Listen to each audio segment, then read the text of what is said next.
大家好အားလုံးမင်္ဂလာပါဒီနေ့မှာတော့စုဖြိုးပြောပြပေးမှာကနေ့စဉ်ဘဝမှာအသုံးဝင်တဲ့စကား၅ခုကိုပြောပြပေးမယ်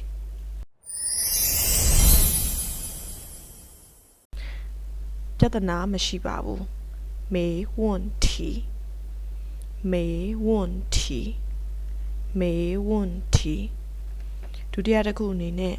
ငါဂတိပေးပါတယ်တရုတ်လိုဘယ်လိုပြောရလဲဆိုရင်我保障我保障我保障တတိယတစ်ခုအနေနဲ့မလိုပါဘူးရပါတယ်ဆိုရင်တရုတ်လိုဘယ်လိုပြောရလဲဆိုရင်不客气不客气不客气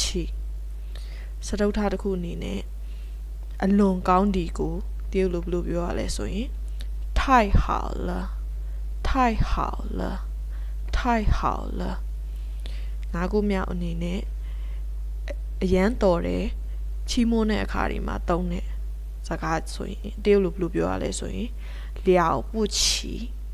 了不起了不起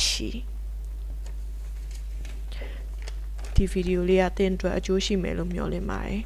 အားလုံးကိုကျေးဇူးတင်ပါတယ်နောက်ဗီဒီယိုမှာပြန်တွေ့ပါမယ်